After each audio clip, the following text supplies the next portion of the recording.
मित्रों, आज आप जिस दिव्य कथा को देखने जा रहे हैं वह भगवान कल्की और माता पद्मा के पावन मिलन से जुड़ी एक अत्यंत दुर्लभ गाथा है।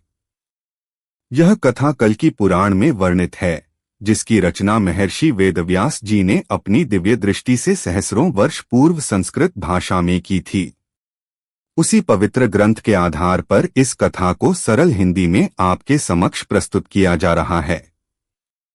यदि आप वास्तव में भगवान कल्की और पद्मा जी के मिलन से जुड़ा सत्य और प्रामाणिक वर्णन जानना चाहते हैं, तो आप बिल्कुल सही स्थान पर आए हैं। इस वीडियो को अंत तक अवश्य देखिए, क्योंकि आज हम जानेंगे किस प्रकार एक दिव्य तोता भगवान कल्की और पद्मा जी के मिलन का माध्यम बनेगा। भगवान कल्की कैसे संभल ग्राम से सिंहल द्वीप की यात्रा करेंगे। पद्मा जी द्वारा किया गया तप और भगवान शंकर द्वारा दिया गया वह विशेष वरदान जिसने इस कथा की दिशा बदल दी। तो आइए इस रहस्यमयी और अलौकिक कथा का शुभारंभ करते हैं। आगे बढ़ने से पहले एक छोटा सा निवेदन।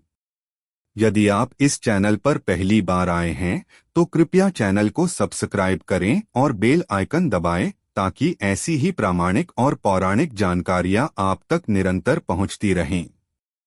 जब भगवान कल्की भगवान शंकर से दिव्य शक्तियां, अश्व और सुख प्राप्त कर संभल ग्राम लौटे, तब शिवजी द्वारा प्रदत्त वही सुख जो एक दिव्य तोते के रूप में था, संध्या समय आकाश में विचरण करता हुआ भगवान कल्की के समीप पहुंचा।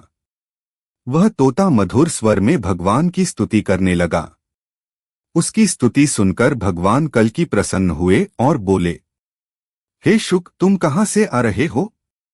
तोते ने विनम्रता से उत्तर दिया, हे नाथ, मैं समुद्र के मध्य स्थित सिंहल द्वीप से आ रहा हूं। वहां जो घटना घटित हो रही है वह अत्यंत मनोहर और रहस्यमयी है। उसने आगे कहा, वहां के राजा बृहदत्त की कन्या का चरित्र अमृत के समान पवित्र है। वह रानी कोमुदा के गर्भ से उत्पन्न हुई हैं, जिनका गुणगान सुनने मात्र से पापों का नाश हो जाता है। शुक ने उस द्वीप का वर्णन करते हुए बताया, सिंहल द्वीप में चारों वर्णों के लोग निवास करते हैं। वहां का नगर भवनों, अट्टालिकाओं और सुंदर गृहों से सुशोभित है। राजमहल रत्नों, मणियों और स्वर्ण से अलंकृत है। सरोवरों में हंस और सारस क्रीड़ा करते हैं और उपवनों में विविध पुष्पों पर भौंरे गूंजते रहते हैं। तोते ने आगे कहा, वहां के राजा बृहदत्त महाबली और पराक्रमी हैं और उनकी पुत्री पद्मावती अत्यंत यशस्विनी हैं। उनका सौंदर्य ऐसा है कि स्वयं कामदेव भी मोहित हो जाए। संसार में उनकी तुलना करने वाला कोई नहीं। शुक बोला, जिस प्रकार माता पार्वती भगवान शंकर की सेवा में लीन रहती हैं, उसी प्रकार पद्मावती अपनी सखियों के साथ ध्यान और तप में लीन रहती हैं। भगवान विष्णु की प्रिय लक्ष्मी जी का अंश पद्मावती में प्रकट हुआ जानकर भगवान शंकर माता पार्वती के साथ वहां पधारे।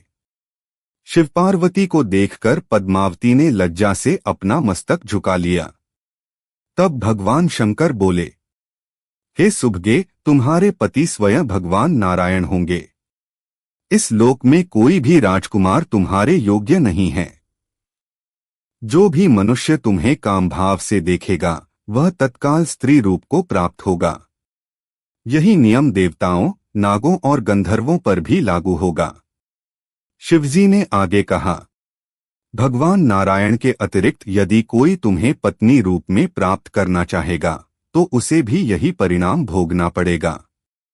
अब तुम तप का त्याग करो, गृहस्थ जीवन के योग्य स्वरूप धारण करो और अपने घर लौट जाओ। हे कमले, तुम हरि की अर्धांगिनी हो, शोक का त्याग कर मन को स्थिर करो। यह वरदान देकर भगवान शंकर माता पार्वती सहित अंतर्ध्यान हो गए। भगवान शंकर से मनोवांछित वर प्राप्त कर पद्मा अत्यंत आनंदित हो उठीं। उन्होंने श्रद्धा सहित शिवजी को प्रणाम किया और अपने पिता के राजभवन की ओर लौट आईं। जब राजा बृहदत्त ने देखा कि उनकी पुत्री पूर्ण रूप से विवाह योग्य हो चुकी है, तब उनके मन में उसके विवाह की चिंता उत्पन्न हुई। राजा ने अपनी रानी कोमुदा से कहा, हे प्रिय, मुझे परामर्श दो कि अपनी प्रिय पुत्री के लिए किस सद्गुणी, शीलवान और श्रेष्ठ कुल में उत्पन्न राजा को वर रूप में आमंत्रित किया जाए।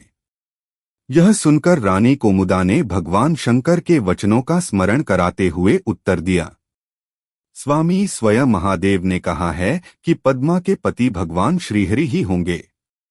इसमें किसी प्रकार का संशय नहीं है।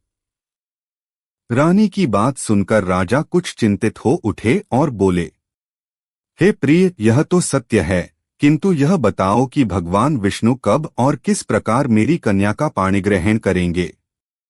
हमारा सौभाग्य कब ऐसा उदित होगा कि स्वयं भगवान हरि मेरे जामाता बने।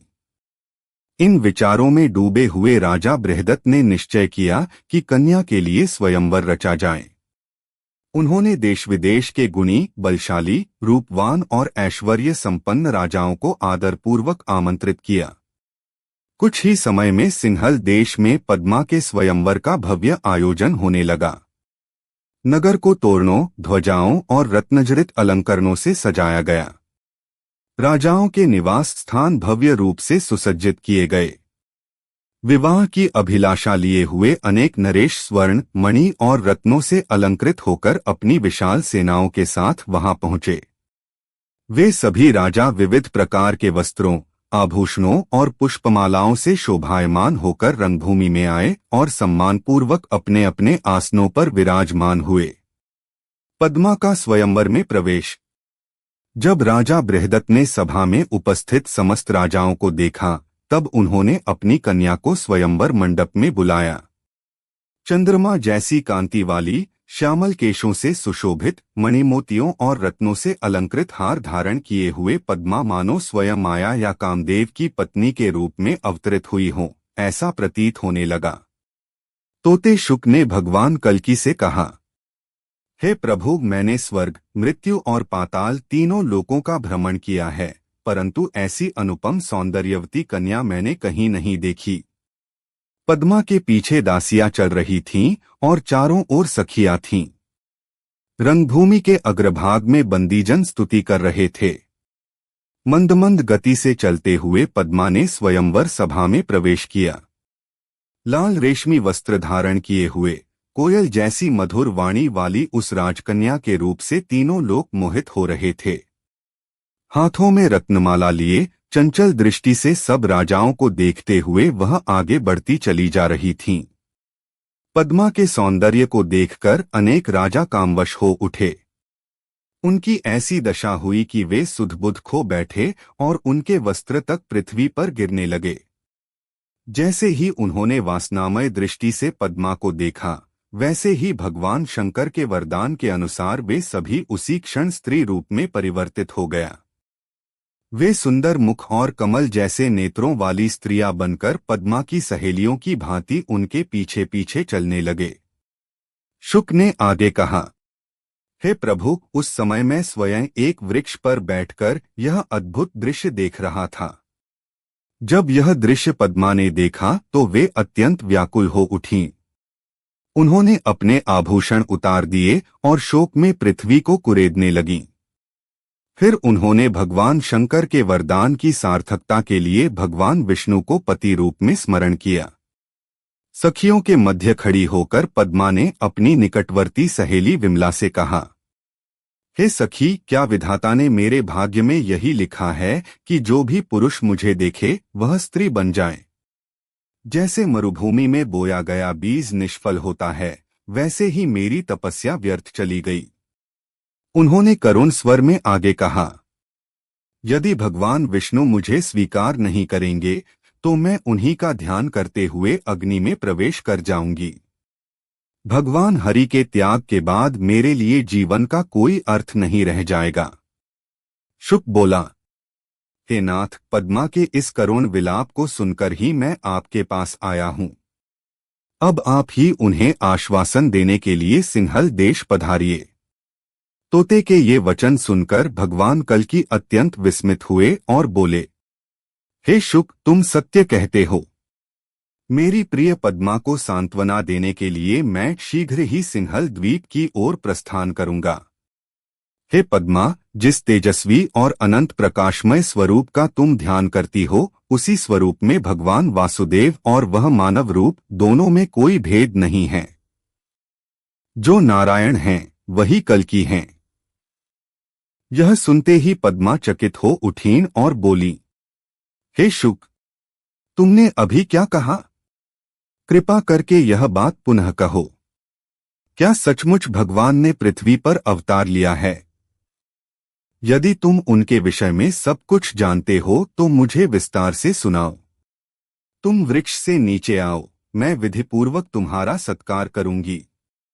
तुम्हें फल और दुग्ध अर्पित करूंगी, तुम्हारी चोंच को रत्नों से सजाऊंगी और तुम्हारी पूंछ को निर्मल मणियों से अलंकृत करूंगी, ताकि जो भी तुम्हें देखे आनंद से भर जाए।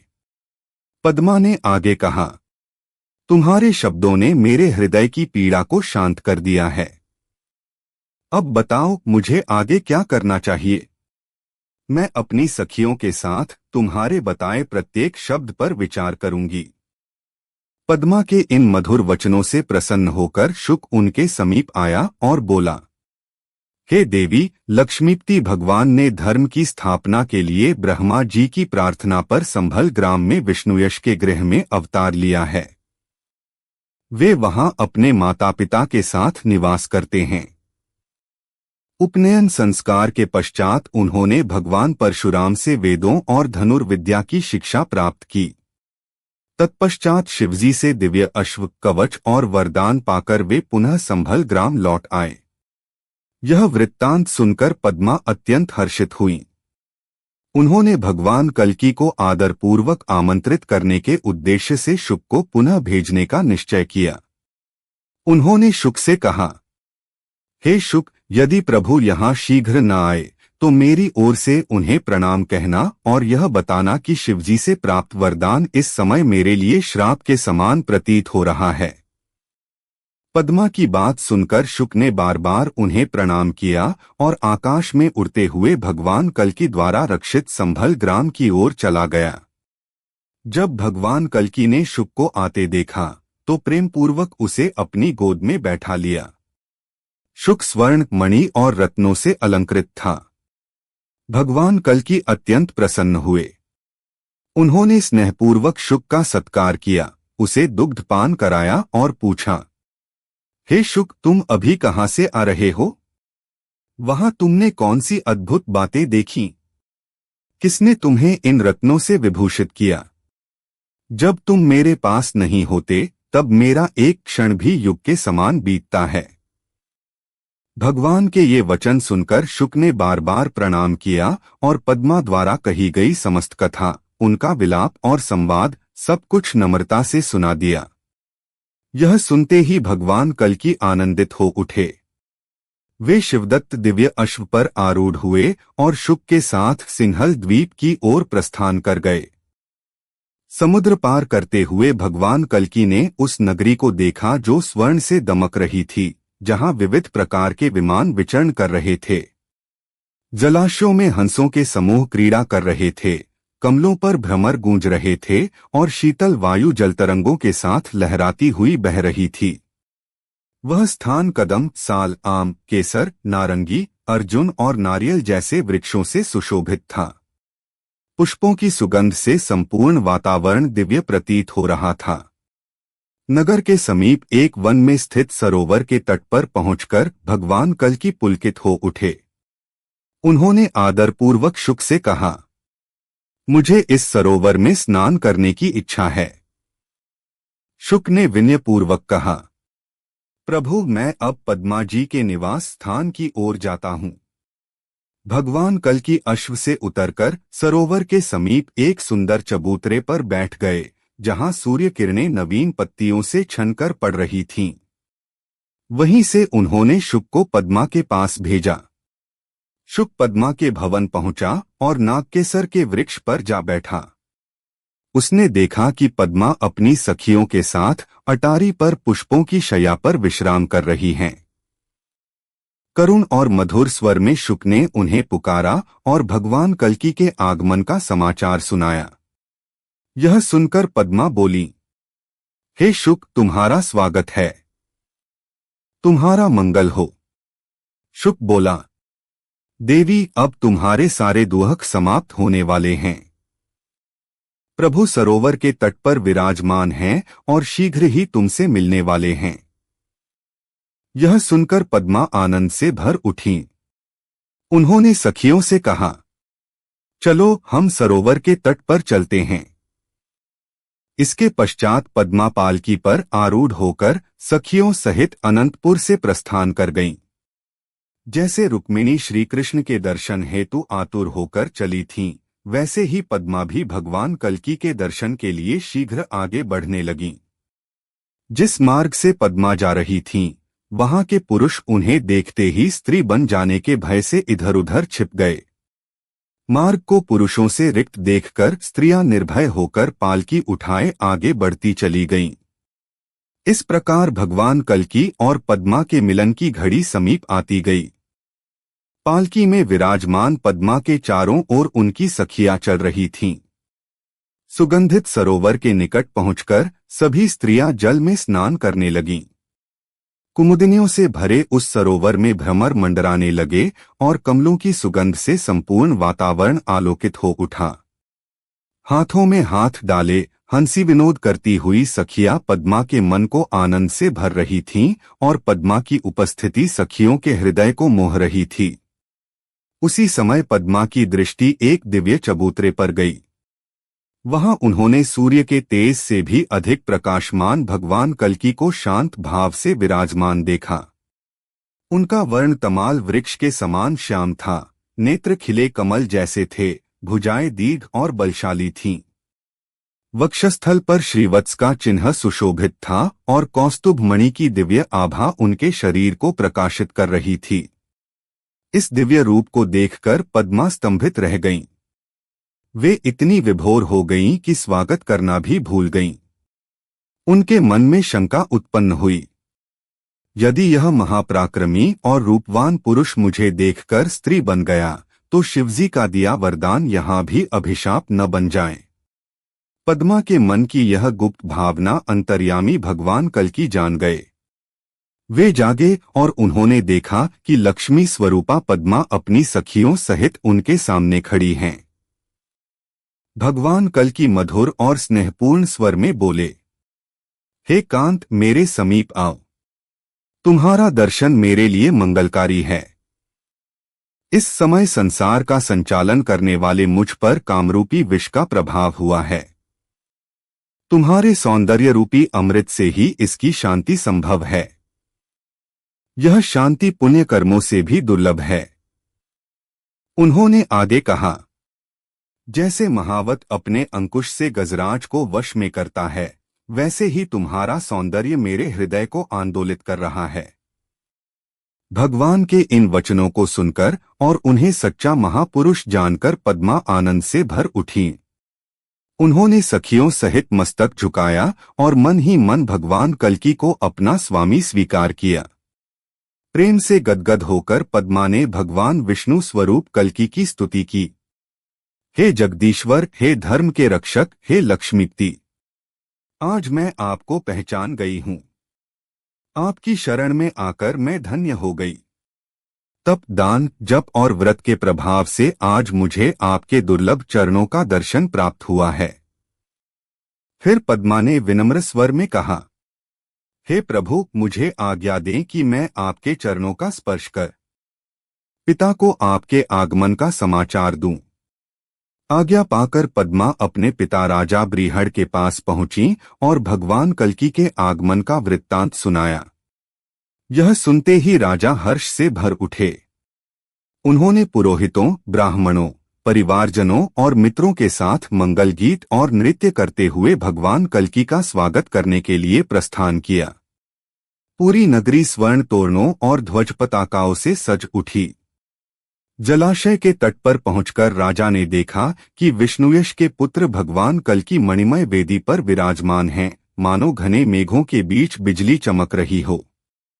राजा पुलकित होकर अश्रुपूर्ण नेत्रों से भगवान का विधिपूर्वक पूजन करने लगे और बोले, हे प्रभु, जैसे श्री कृष्ण वन में जाकर मांधाता के पुत्र से मिले थे, वैसे ही आपका आगमन मेरे लिए हुआ है। पूजन के पश्चात राजा भगवान कल्कि को अपने भवन में ले आए और विधि विधान से अपनी कन्या पद्मा का दान कर दिया। स्वयंवर में जो राजा स्त्री रूप को प्राप्त हो गए थे, वे भी भगवान कल्कि के दर्शन के लिए आए। भगवान की आज्ञा से उन्होंने रेवा नदी में स्नान किया और स्नान करते ही पुनः पुरुष रूप में लौट आए। भगवान कल्कि के इस अद्भुत पराक्रम को देखकर सभी राजा उनके चरणों के सेवक बन गए। कुछ समय पश्चात भगवान कल्कि माता पद्मा के साथ पुनः संभल ग्राम लौट आए। इस प्रकार भगवान कल्कि और माता पद्मा का दिव्य मिलन संपन्न हुआ। अगर आपको यह दिव्य कथा पसंद आई हो, वीडियो को लाइक करें। ऐसी ही पौराणिक कथाओं के लिए चैनल को सब्सक्राइब करें।